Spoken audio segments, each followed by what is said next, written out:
નમસ્કાર, આપ જોઈ રહ્યા છો નેશન પ્લસ ન્યૂઝ. હું છું આપની સાથે હેતલ ભગત. શહેરમાં બેફામ બનેલા ડમ્પરો દ્વારા 10 દિવસમાં ત્રીજો અકસ્માત સર્જવામાં આવ્યો હતો. પ્રતાપનગર ખાતે બનેલી આ ઘટનામાં આઈસર ટેમ્પાએ એક બાઇક સવારને અડફેટમાં લેતા બાઇકની પાછળ બેઠેલ બાળકીનું ઘટના સ્થળે જ કમકમાટી ભર્યું મોત નીપજ્યું હતું. આ બનાવની જાણ થતાં જ વાડી પોલીસ મથકનો સ્ટાફ પણ ઘટના સ્થળે દોડી આવ્યો હતો. મોડી સાંજે માંડવી તરફથી દીપ્તિ રાવલ તેના પિતા સાથે બાઇક ઉપર પ્રતાપનગર તરફ આવી રહી હતી ત્યારે વિહાર ટોકીઝ પાસે એક આઈસર ટેમ્પાએ આ બાઇકને અડફેટમાં લેતા દીપ્તિ રાવલનું ઘટના સ્થળે જ મોત નીપજ્યું હતું. જ્યારે પિતાને વધુ સારવાર માટે હોસ્પિટલ ખાતે ખસેડવામાં આવ્યા હતા.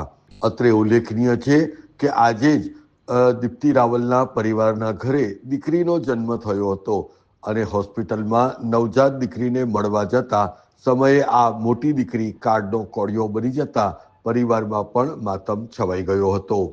અત્રે ઉલ્લેખનીય છે કે ટ્રાફિક પોલીસ દ્વારા ભારદારી વાહનો માટેની સમય મર્યાદાઓ પણ નક્કી કરવામાં આવી છે, જેમાં બપોરે 4 થી રાત્રે 10 વાગ્યા સુધી ભારદારી વાહનો શહેરમાં પ્રવેશ નહીં કરી શકે. તેમ છતાં પણ કાયદો અને વ્યવસ્થાની પરિસ્થિતિના આ ભારદારી વાહનો લીરે લીરા ઉડાવી રહ્યા છે એનો સચોટ પુરાવો ગઈકાલે પણ રાત્રે મળી ગયો હતો.